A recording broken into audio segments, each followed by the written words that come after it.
Hello student, आप लोग कैसे हैं? पढ़ाई लिखाई कैसी चल रही है आप लोगों की?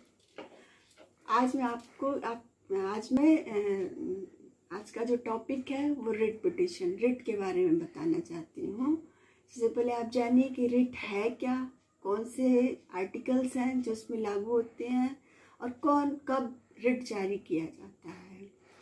अब जब रिट की बात हम करते हैं तो रिट है क्या? जब रिट के संदर्भ में, तो रिट यानी कि जो संविधान के द्वारा जो हमें अधिकार मिले हुए हैं, अब उसका इम्प्लीमेंटेशन कैसे होता है, उसे हम लागू कैसे करवाएंगे, इसी संदर्भ में रिट जारी किया जाता है। अब अधिकार, हमारा कॉन्स्टिट्यूशन सबसे पहले पार्ट 3 जो है अधिकारों की ही बात करता है। उसके बाद हमारे अधिकार, तब राज्य के नीति निर्देशक तत्व 4th पार्ट में, फिर 4th A में मूल कर्तव्य। यहाँ क्या है, हमारे संविधान निर्माताओं ने भी जो आज हम अधिकारों की बात करते हैं, वो उस समय भी संविधान निर्माताओं ने अपने लीक से हटके, क्योंकि हम जब अपने संस्कारों के, अपने साहित्य और उत्सवों की बात करते हैं तो पहले कर्म की बात की जाती है, बट हमारा संविधान सबसे पहले हमें अधिकार प्रोवाइड करता है। अब मुझे ये देखना है कि हमारा वो कौन कौन सा आर्टिकल है जो इस रिट से रिलेटेड है। सबसे पहला article 13, article 32, article 226 and article 359।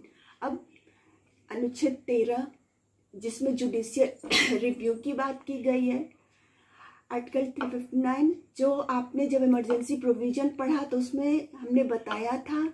अब बचा आर्टिकल 32 एंड 226, अनुच्छेद 32 और अनुच्छेद 226। अब हमें हमारा जो फंडामेंटल राइट्स है, जो मूल अधिकार, हमें संविधान के द्वारा 6, पहले 7 थे, अब संपत्ति का अधिकार हटा दिया गया तो 6 बचे हैं। उसमें जो अनुच्छेद 32 अपने आप में ही एक मूल अधिकार है। अब प्रश्न उठता है कि ये मूल, इसका नाम ही है संवैधानिक उपचारों का अधिकार, यानी वो अधिकार जो हमें हमारे फंडामेंटल राइट्स में, यानी हमारे मौलिक अधिकार जो मिले हुए हैं, उसको कैसे हम उसको इम्प्लीमेंट कराएं, इसके लिए वो अनुच्छेद 32 है। यानी जो 5 अधिकार, 6 पूरे हो रहे हैं, अब ये जो 5 हैं, जैसे कि समानता का अधिकार, स्वतंत्रता का अधिकार, राइट टू लाइफ है, बंदियों के लिए या धार्मिक स्वतंत्रता का है, जो भी जितने भी आप अनुच्छेद पढ़ते हैं वो सारे के सारे, तो आप जब रिट बारी बारी से एक एक रिट देखेंगे तो देखेंगे कि वो रिट सारा का सारा, प्रत्येक रिट किसी न किसी एक आर्टिकल से ही रिलेटेड है, किसी न किसी हमारे फंडामेंटल राइट्स का जहाँ वायलेशन हो रहा है, तो ये रिट जारी करके न्यायालय उपचार प्रदान कराता है। अब हम रिट की बात करते हैं तो मैं संविधान में 5 तरह के रिट बताए गए हैं। अब बारी बारी से उसको देखते हैं। हाँ, तो स्टूडेंट देखिए, रिट्स यानी रेमेडीज हमारे संविधान के आर्टिकल 32 एंड 226 में दिया गया है। ये 5 प्रकार के होते हैं। कौन कौन से? फर्स्ट जो है हैबियस कॉर्पस यानी बंदी प्रत्यक्षकरण, दूसरा मैंडमस परमादेश, तीसरा सेश्योरारी उत्प्रेषण, चौथा प्रोहिबिशन प्रतिषेध, और 5वां है क्यो वारंटो यानी अधिकार परीक्षा। अब बारी बारी से हम इसका अध्ययन करते हैं। फर्स्ट क्या है? Habeas corpus. अब इसमें क्या है, ये एक लैटिन शब्द है जिसका अर्थ होता है टू प्रोड्यूस अ बॉडी और to have the body of, यानी निरुद्ध व्यक्ति को न्यायालय के समक्ष उपस्थित करो। ये न्यायालय अगर किसी व्यक्ति को किसी के भी द्वारा, चाहे वो पब्लिक या प्राइवेट अथॉरिटी के द्वारा निरुद्ध किया गया है, तो न्यायालय आदेश करता है कि उसे न्यायालय के समक्ष उपस्थित किया जाए। जैसे जब हम अपने फंडामेंटल राइट्स को पढ़ते हैं, जब किसी व्यक्ति को निरुद्ध किया जाता है तो कहा गया कि उसे 24 घंटे के अंदर मजिस्ट्रेट के समक्ष उपस्थित करना पड़ता है। अगर ऐसा नहीं हुआ या उसके राइट टू लाइफ का वायलेशन करके किसी व्यक्ति को ऐसे ही निरुद्ध कर लिया गया, तो ऐसी स्थिति में न्यायालय ये रिट जारी करता है। अब प्रश्न उठता है कि इसके लिए कौन आवेदन कर सकता है।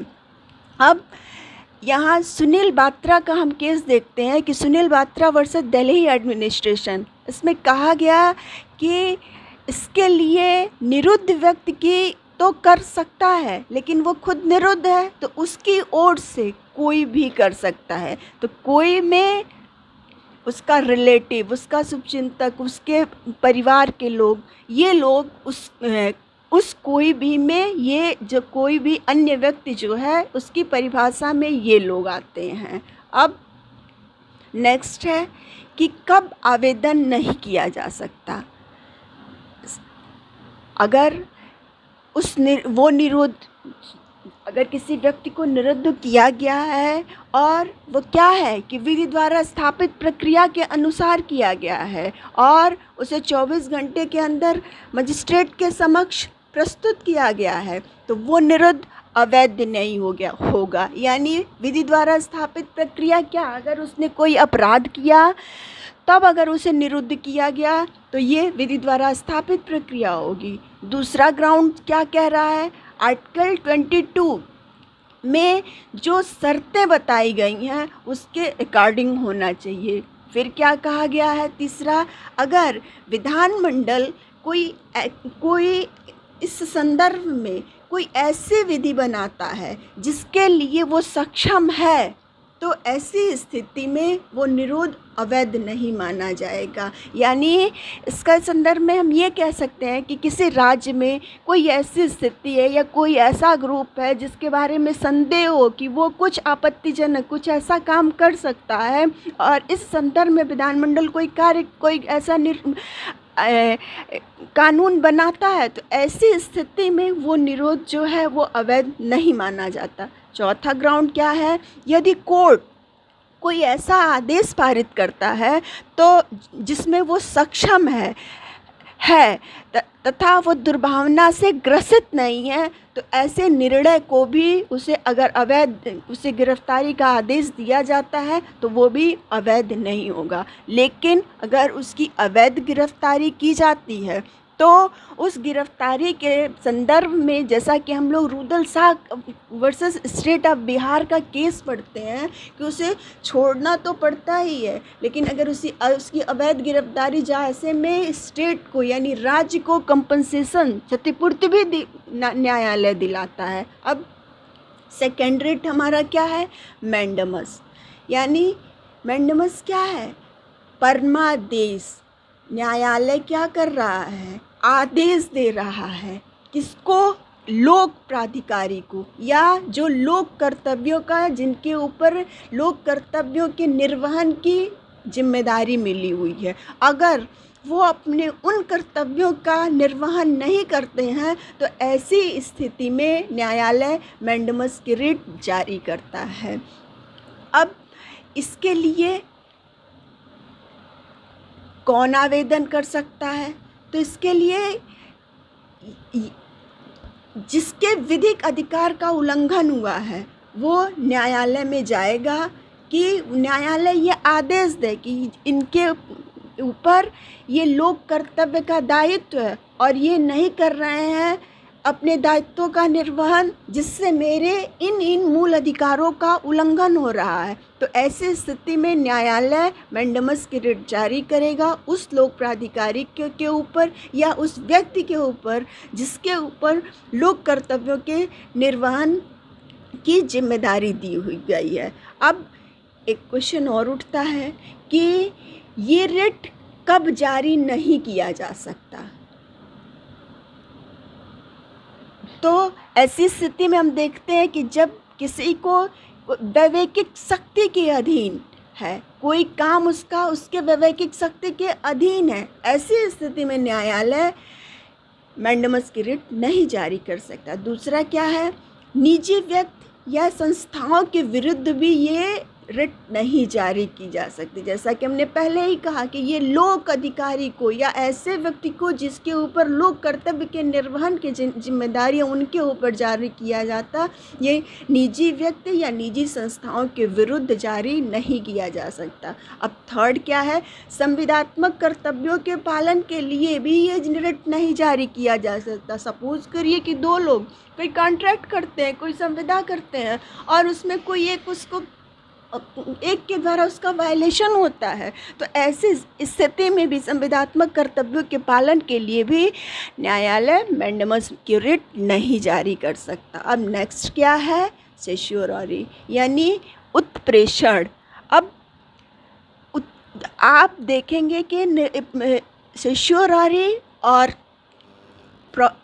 प्रोहिबिशन, दो रिट जो हैं उनमें बड़ी समानता है। ये दोनों ही हायर कोर्ट के द्वारा लोअर कोर्ट को जारी किए जाते हैं। अब क्या वो कब जारी किए जाते हैं? उत्प्रेषण ये भी एक लैटिन वर्ड ही है जो, अब इसका क्या है, ये रिट जो है हायर कोर्ट के द्वारा लोअर कोर्ट को जारी किया जाता है जब उससे कोई गलती होती है। अब इसमें एक केस है बम्बई राज्य वर्सेस खुशलदास। बाद में न्यायालय ने यह निर्णय दिया कि यह रिट न्यायिक एवं अर्ध न्यायिक दोनों निकायों के विरुद्ध जारी किया जा सकता। अब यह रिट कब क्या है, ये दो प्रकार का काम करता है, दो प्रकार से पहला क्या है, प्रिवेंटिव है और दूसरा क्यूरेटिव यानी निरोधात्मक काम भी करता है और उपचारात्मक कार्य भी करता है। यह रिट जो है निर्णय दिए जाने के उपरांत कोर्ट को जारी किया जाता है। यानी जब लगता है कि न्यायालय ने, लोअर कोर्ट ने अपनी सीमा से बाहर जाके निर्णय दिया है, तब ये रिट हायर कोर्ट के द्वारा जारी किया जाता है। अब रिट जारी करने के आधार क्या क्या हैं, ग्राउंड्स। इसका पहला फर्स्ट ग्राउंड क्या है, अधिकारिता का अभाव अथवा आधिक्य। अधिकारिता का अभाव यानी उस लोअर कोर्ट कॉम्पिटेंट नहीं था, सक्षम नहीं था उस निर्णय को देने के लिए, उसमें वो अधिकारिता, सपोज करिए उसकी अधिकारिता 50,000 रुपये तक की है, कंपनसेशन की है, वो 1 लाख तक का दे देता है, या वो सीमा उस क्षेत्र के उसके कोर्ट के जुरिस्डिक्शन के अंदर वो नहीं आता, या जो भी हो।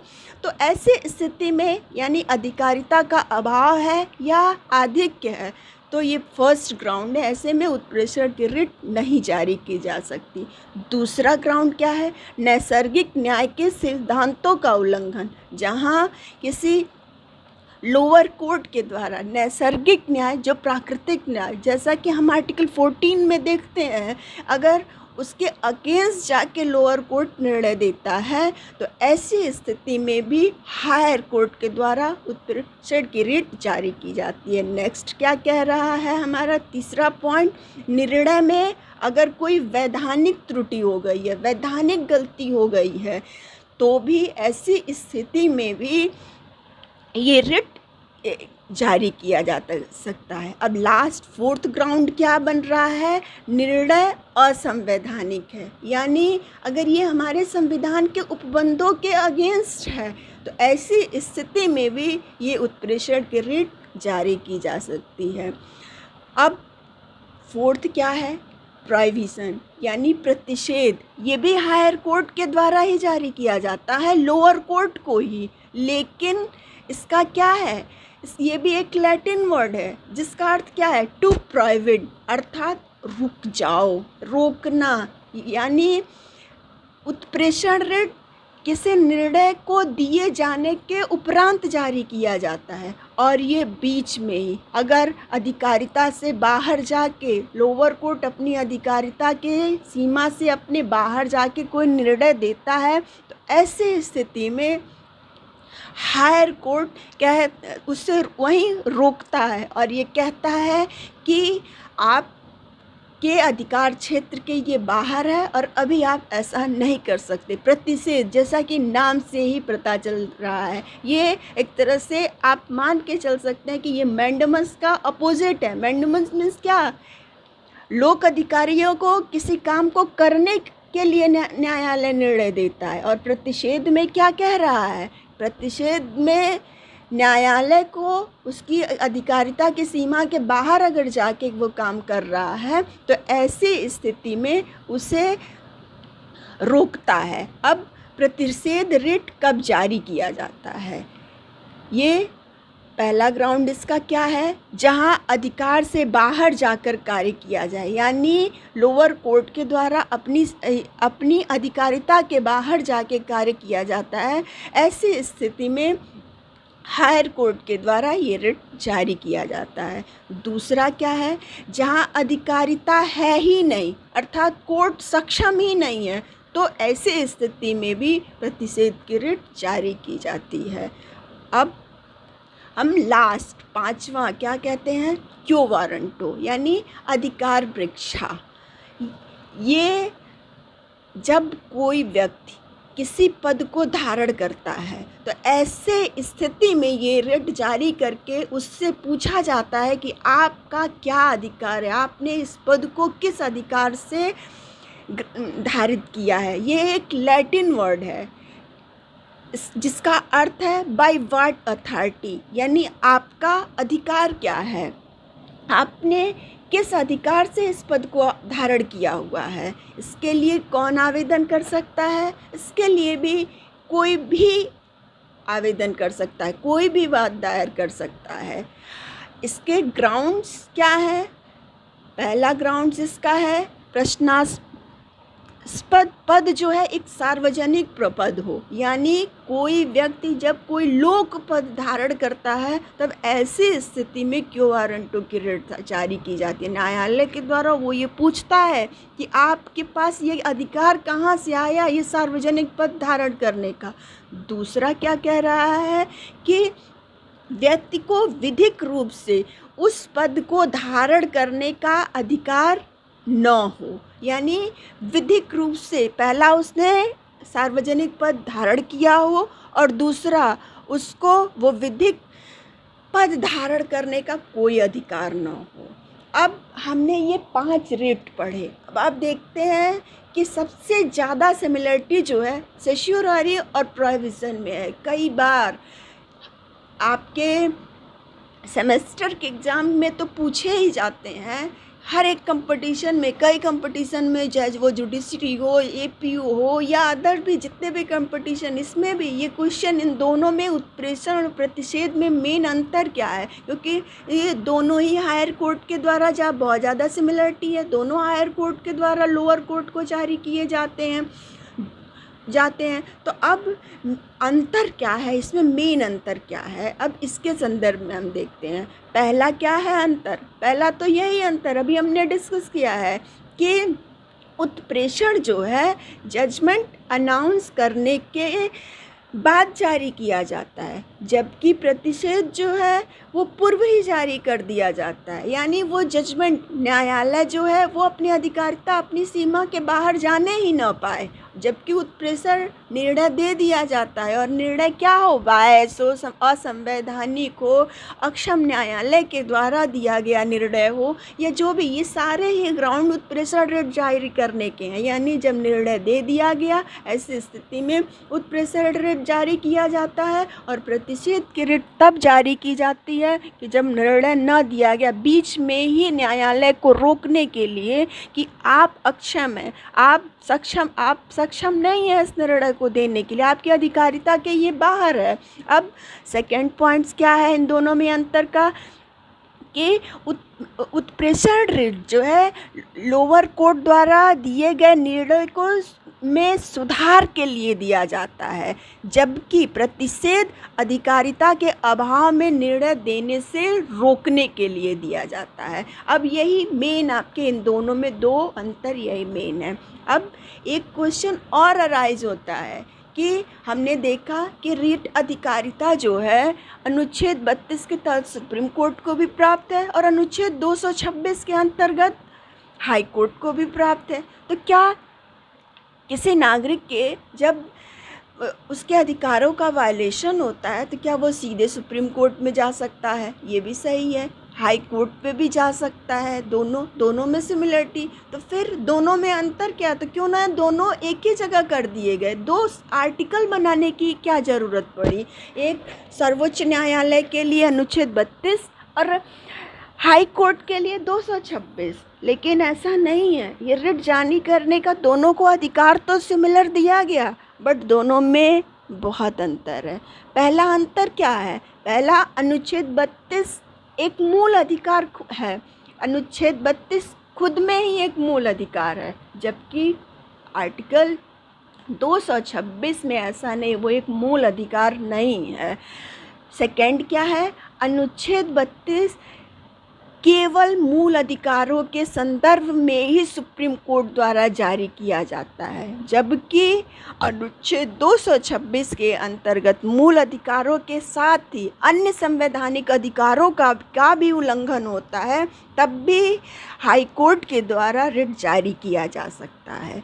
फिर थर्ड क्या है, अनुच्छेद 32 के अंतर्गत सर्वोच्च न्यायालय रिट जारी करता है, जबकि अनुच्छेद 226 के अंतर्गत उच्च न्यायालय जारी करता है। फोर्थ क्या है, रिट जारी करने के संदर्भ में उच्च न्यायालय की अधिकारिता जो है सर्वोच्च न्यायालय से विस्तृत है। अब हम हमेशा देखते हैं कि हर क्षेत्र में सर्वोच्च न्यायालय का अधिकार क्षेत्र हाई कोर्ट से ज़्यादा होता है, बट रिट ऐसा एक है, रिट के संदर्भ में हाई कोर्ट के जो पावर होते हैं वो सुप्रीम कोर्ट से ज़्यादा होते हैं। ऐसा इसलिए है कि सुप्रीम कोर्ट को सिर्फ और सिर्फ फंडामेंटल राइट्स के वायलेशन के संदर्भ में ही रिट जारी करने का अधिकार है, जबकि हाई कोर्ट को फंडामेंटल राइट्स के साथ साथ अन्य भी संवैधानिक अधिकारों का, अन्य भी राइट्स का वायलेशन होता है तो उच्च न्यायालय में जाया जा सकता है। एक चीज़ और नोट करने वाली बात है, ऐसा ज़रूरी नहीं है कि हम पहले उच्च न्यायालय में जाएं तब भी हम सुप्रीम कोर्ट में जाएं, हम डायरेक्ट भी सुप्रीम कोर्ट में जा सकते हैं। इवन हमारे कॉन्स्टिट्यूशन, हमारे संविधान ने इतना पावर दिया गया है कि अगर हम नहीं भी, हम एक लेटर भी अगर सुप्रीम कोर्ट को भेजते हैं तो भी उसकी सुनवाई होगी। अब ये आपका रहा 5 रिट, और इसके जो मेन फैक्ट्स थे इसे हमने आपको समझा दिया। अब हाँ, तो अभी तक हमने बारी बारी से ये 5 रिट आपको समझाए और आपने देखा कि ये 5 रिट है क्या और इसका ये क्या, हमारे जब राइट्स के वायलेशन होते हैं तब इनको न्यायालय द्वारा जारी किया जा सकता है। जैसा कि हम जीएन पांडे के शब्दों में देखते हैं कि उन्होंने कहा है, अधिकारों का अस्तित्व ही उपचारों पे डिपेंड करता है, निर्भर करता है। यानी हमें वो सारे अधिकार ही मिलके क्या करेंगे जब उसका उपचार ही नहीं रहेगा। तो यानी ये रेमेडी है, ये रिट जो है रेमेडी है। डॉक्टर अंबेडकर ने इसके महत्व को समझाते हुए कहा कि यदि मुझसे पूछा जाए कि इस संविधान का वो कौन सा अनुच्छेद है जिसके बगैर ये संविधान शून्य हो जाएगा, तो मैं इसके सिवा किसी और का नाम नहीं लूंगा। यानी ये संविधान का हृदय है, उसकी आत्मा है। अब इसी से आप समझ सकते हैं कि ये आपका रिट्स जो है इसके कितने इम्पोर्टेंट्स हैं। That's all. अब मुझे उम्मीद है कि आपको समझ में आया होगा और ये बड़ा ही इम्पॉर्टेंट चैप्टर भी है। फंडामेंटल राइट्स तो अपने आप में ही बहुत इम्पॉर्टेंट है, उसमें भी ये आर्टिकल 32 या 226 जैसा कि अब रिट प्रोविज़न ही अपने आप में बहुत ही इम्पॉर्टेंट है। और ना सिर्फ आपके, मैं बार बार ये कह रही हूँ, ये सिर्फ आपके अपने सेमेस्टर के एग्ज़ाम को ही लेके ना सोचिए, आगे के भी किसी भी हर एक कंपटीशन के लिए ये बहुत ही इम्पॉर्टेंट है।